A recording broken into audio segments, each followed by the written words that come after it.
你有没有发现，那些后半辈子活得最累的父母，往往不是因为身体的病痛，而是来自心头那份始终放不下的寒心。你满心欢喜的拨通电话，那头传来的却是匆忙的脚步声。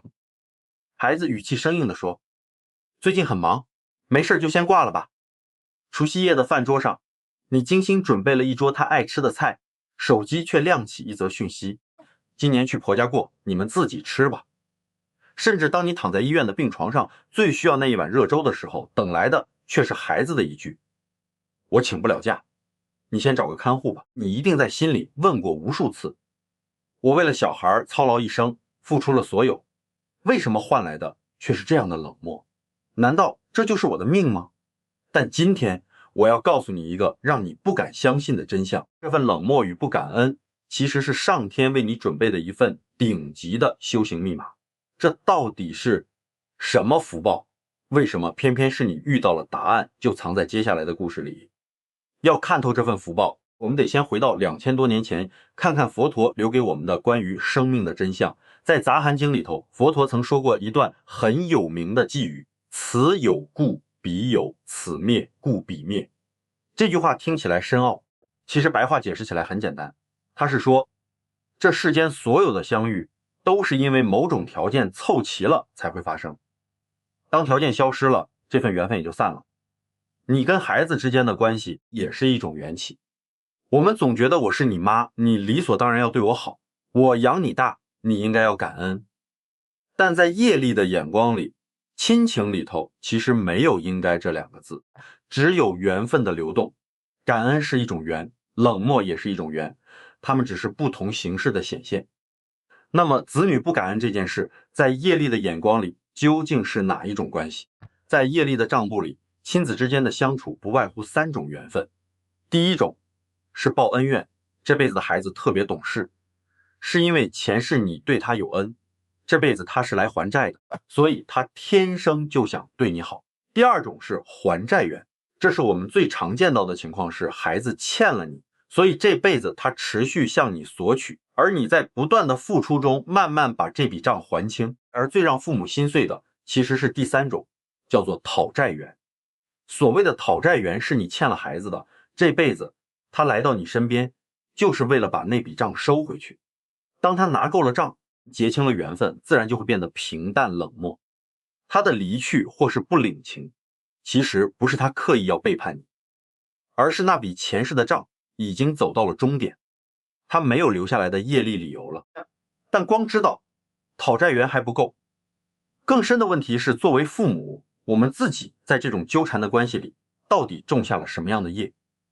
这里有一个更深的秘密，是很多人一辈子都看不透的，那就是执着于感恩这件事本身就是一种业力的纠缠。你想想看，如果你欠了别人一笔钱，今天你终于把钱还清了，对方收了钱转身就走，这本来是皆大欢喜的事情。但如果对方拿了钱还转过身来缠着你，要求你一定要对他感激涕零，一定要谢谢他当年借钱给你，这时候原本是你欠他的，现在反而变成他欠了你一份清净。当你执着于你应该要感谢我养你的时候，你其实是把一个本来已经走完结清的业缘重新打了一个结，你主动制造了新的苦，让这段关系没办法在平静中落下帷幕。孩子冷漠离去是业力走完，而你的不甘心才是让业力继续缠绕的那个结。这份情感的所求其实并不在那一笔业力的账目里头，你越是抓着不放，心就越苦。有一个北宋染坊的妇人，她用了一生的时间才把这件事彻底看明白。她的故事或许能让你看到自己的影子。大约是北宋的某一年，在汴京城外的一座染布坊里，水汽氤氲着一股草木发酵的味道。他站在没过脚踝的冷水里，双手浸在深蓝色的染缸中，一遍又一遍地搓洗着布匹。那双手因为长年累月的浸泡，指尖和指甲缝里全都是洗不掉的靛蓝色。这蓝色就像他洗不掉的命运，怎么洗都还是带着那层抹不去的苦涩。她是个寡妇，这辈子唯一的指望就是儿子。为了供儿子读书，她在那一方狭窄的染缸边熬过了无数个寒暑，手上的皮肤裂了又好，好了又裂。后来儿子争气中举后，在京城做了官，他以为苦日子终于要到头了，可没想到儿子进了城，就像是断了线的风筝。每年的年节，他都站在村口等回来的只有冷冰冰的家书。书信里头不是说公务繁忙，就是说手头拮据，要他再寄些银子过去。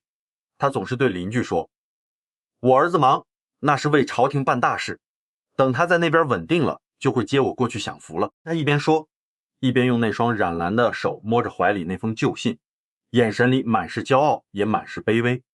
可是这一次他生了一场大病，他强撑着给儿子写了封信，说自己身子骨不行了，想见他一面。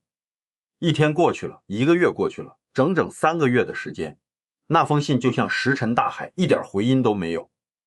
他依旧每天在那等，只是那双染蓝的手开始不自觉地颤抖。他手里握着另一封还没来得及寄出的信，指尖因为用力而发白。这一天他病得连染缸都下不去了。他支撑着身体走到那条通往京城的汴河渡口，想着或许能在人群中看到那个熟悉的身影。汴河的水静静地流着，渡口边人来人往，每个人都赶着自己的路。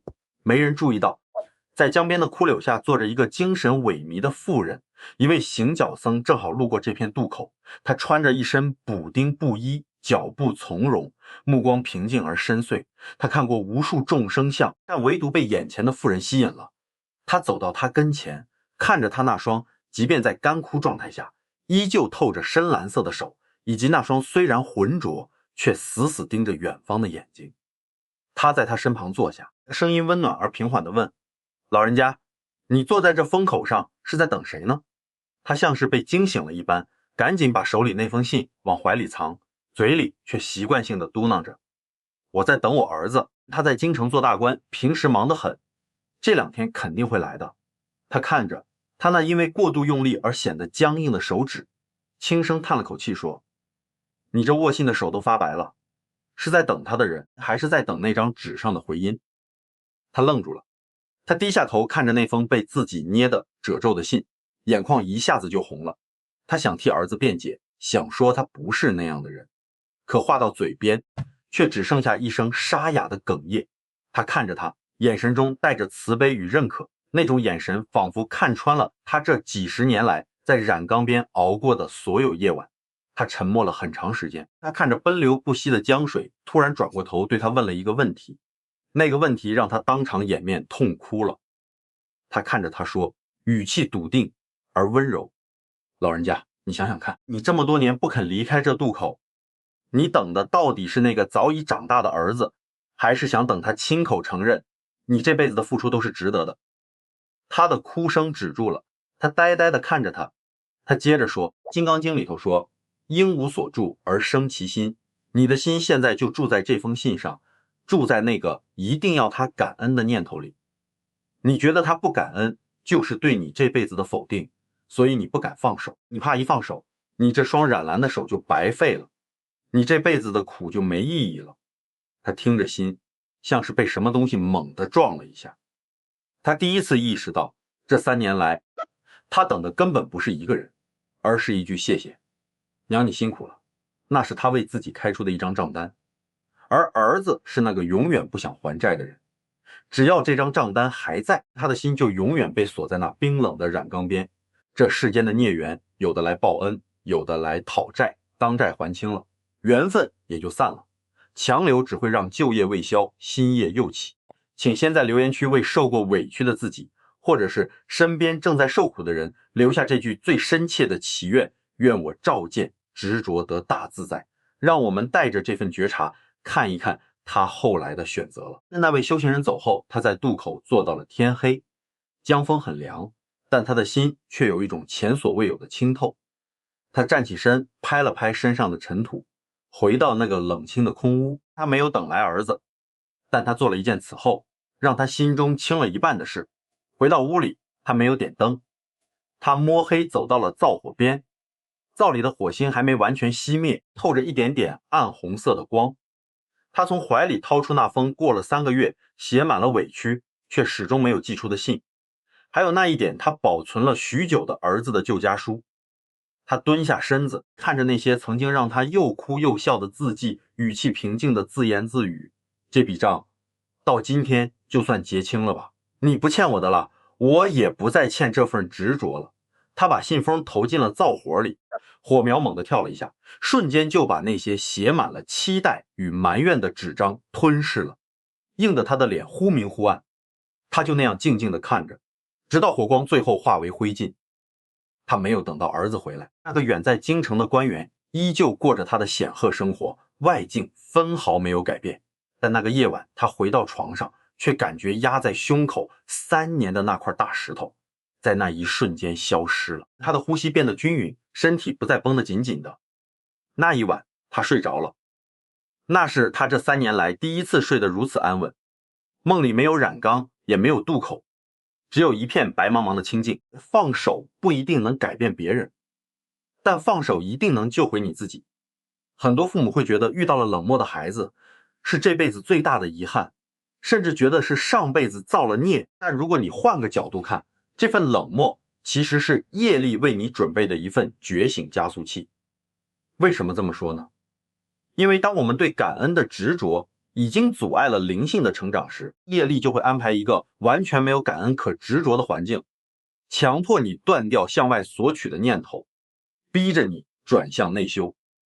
这不是一种惩罚，而是业力在提示你，你已经准备好了，可以进入更高层次的修行了。所以你遭遇的越深，说明你这辈子的功课就在这个转身之间。这份冷漠是业力送给你的觉醒邀请，它要你明白，你的价值从来不需要建立在孩子的认可上，你不需要那句谢谢，也能活得清澈而圆满。但许多父母在面对这个觉醒的门口时，往往会做出另一种选择，他们不是放手，而是选择了更用力的抓紧，觉得只要再多付出一点，孩子总有一天会懂。接下来要说的第2个故事，主角就是这样的一位父亲，他爱的比谁都深。在唐代中期的河南，有一位地方官员，他年近50，在官场打滚多年，看尽了人情冷暖，唯独对28岁的独子有着一份近乎痴迷的期盼。他总觉得自己这辈子吃过的苦，受过的委屈，绝对不能让儿子再尝一遍。于是他凭借着官职与人脉，亲自为儿子设计了一整个人生。他替儿子选了一门显赫的亲事，对方是望族之女。他替儿子谋了一份安稳的官职，前途一片光明。他甚至在京城最好的地段买下了一座气派的宅邸，连屋子里的屏风与地垫都是他亲自挑选的。他常对同僚炫耀地说，我这一生不为别的，只为了我这个儿子，我把路都帮他铺好了，他只要走上去就行了。在那些宽敞的庭院里，他看着儿子，眼里满是慈爱，他觉得自己给出了世间父母能给出的最好的礼物。这份付出应该换来儿子的敬重与顺从，可是儿子却变得越来越沉默。在父亲精心安排的晚宴上，他只是低头喝酒；在父亲为他添置的新屋里，他一坐就是一整夜，却从不主动说一句感谢。他看着儿子冷淡的反应，心里开始有些急躁。他开始更频繁地干涉儿子的生活，想用更多的好来换取儿子的笑容，却没想到这种不计代价的付出，最后却换来了一场让他彻底崩溃的谈话。那是一个深夜，他又在书房里跟儿子谈起未来的晋升计划。这一次，儿子终于开口了，那句话让他在书房里哭坐了整整一夜。儿子对着老父亲语气平静，却透着一股凉意。父亲，你总是说这一切都是为了我，但你有没有问过我，我到底想要什么样的生活？他听了这话，原本想要发怒，他想细数这些年来的辛劳，想说出那句无数父母都说过的话，我这不都是为了你好吗？但儿子却没给他机会。他站起身，眼神里透出一种深深的疲惫。父亲，你的给予让我喘不过气，你的每一份付出对我来说都是一张还不完的债，是一辈子都还不完的那种。他愣在原地，他看着儿子离去的背影，感觉自己辛苦搭建的世界在那一刻崩塌了。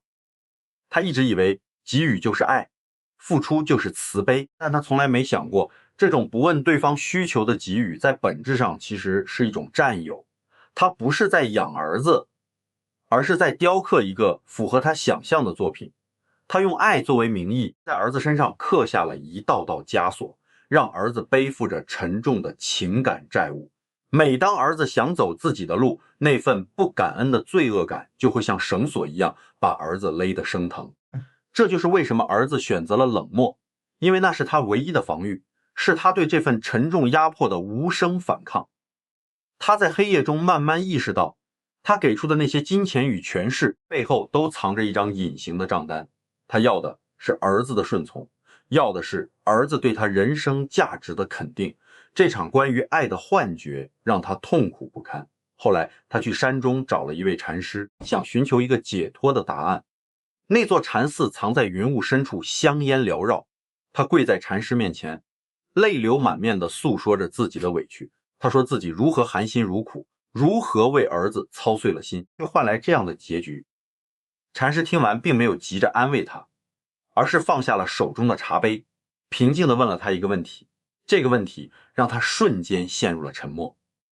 禅师语气温和地问他，你口口声声说你爱儿子，但你想想看，你爱的是那个真实的会痛会挣扎的儿子，还是爱那个应该听话应该按照你计划生活的儿子？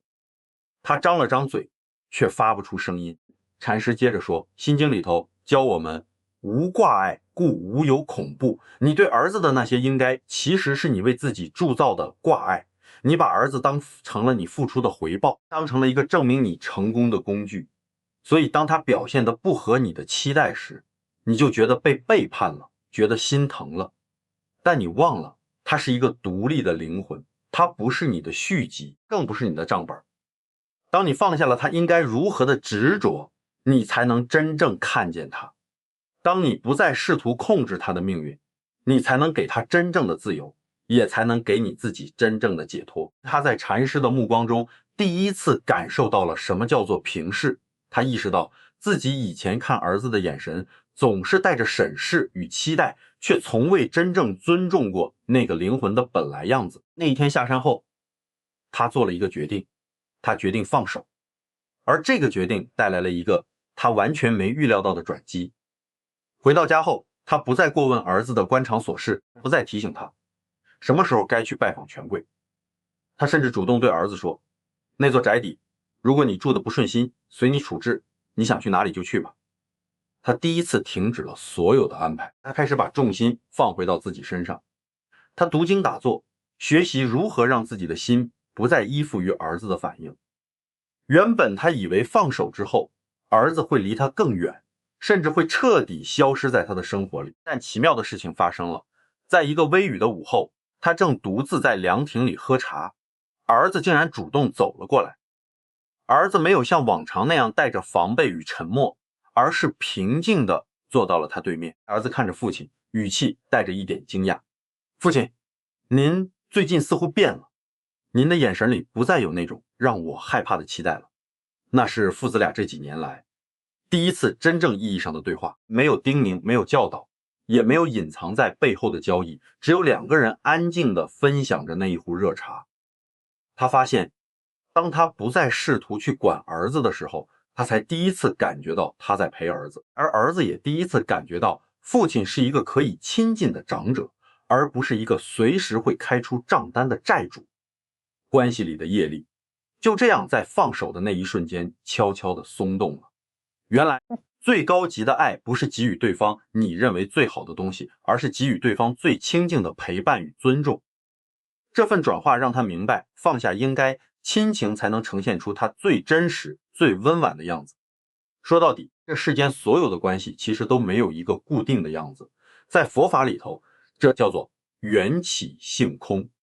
所谓的空，不是说这段关系不存在，而是说它像云朵一样，会随着风的方向和空气的湿度不断的改变形状。我们之所以觉得痛苦，是因为我们在心里帮亲子关系画了一个固定的圆，觉得它应该是温暖的，觉得孩子应该是感恩的。当现实的形状不符合那个圆，我们的心就被撕裂了。那位妇人也好，那位父亲也罢，他们最终能得到解脱，是因为他们看清了这件事的空性。他们明白了，子女不感恩并不代表这辈子白活了，更不代表这是一场悲剧。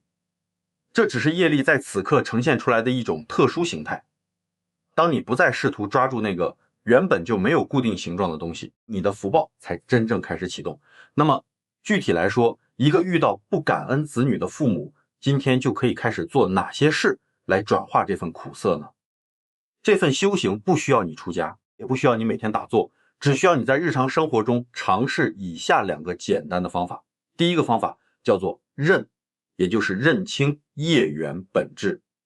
每当孩子表现出冷漠，或者说出让你寒心的话时，请你在心里默念一句，这是我们这一世的业缘显现，不是对错的判断。这是一个很简单的练习，它的目的是帮你把情绪从他怎么可以这样对我，转换成业力正在这里运行。只要你每天练习这一次认，你就会发现你的心不再那么容易被激怒，因为你跳出了受害者的框框。第2个方法叫做消，也就是停止开立情感账单。你想想看，你每次对孩子付出，心里是不是都有一本隐形的账簿，记录着我为你做了什么，等着他来还这份人情。从今天开始，当你察觉到自己在计算付出时，请你在心里做一个动作，想象自己像那位妇人烧掉那封信一样，把那张无形的账单烧掉，告诉自己，我给予是因为我慈悲，不是因为我想收回什么。这个练习不需要你减少付出，而是要你清净地付出。当你不再索取回报，那份不感恩就再也伤不到你更深的地方，因为你从一开始就没有给对方开立任何债务。第3个方法叫做看，也就是重新定义你的自我价值。你试着在心里问自己一个问题，我是不是太需要子女的感恩了？我是不是在透过他们的认可来确认我是一个有价值的父母？很多时候，我们的痛苦并非来自孩子的冷漠，而是来自我们对自我价值的怀疑。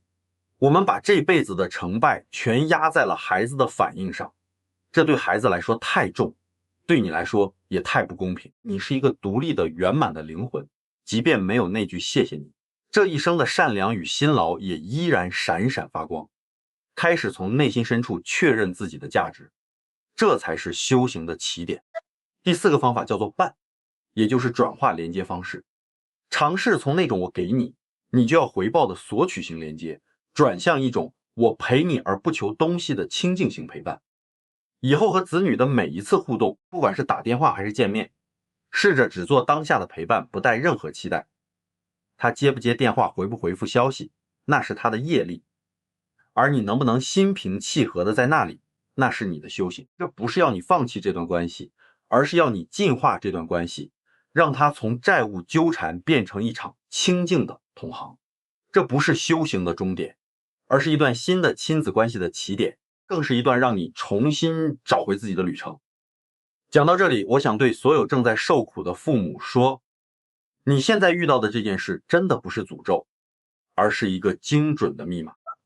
不是每个父母都有机会遇到这样的功课，能遇到的往往是业力认为你已经准备好了，你的灵性已经强大到可以放下那种最难放下的执着。子女不感恩，不是你这一生最大的遗憾，而是上天为你安排的最精准的觉醒邀请。他希望你把目光从孩子身上收回到自己身上，他希望你明白你本来就是圆满的。那位妇人烧掉那封信的那个夜晚，他心里有一块地方轻了，那不是放弃，那是福报开始动了。那位父亲放手的那一刻，他才第一次真正拥有了儿子的心。你今天看到这里，就已经是一种难得的缘分，这份缘分会为你带来你想要的安稳。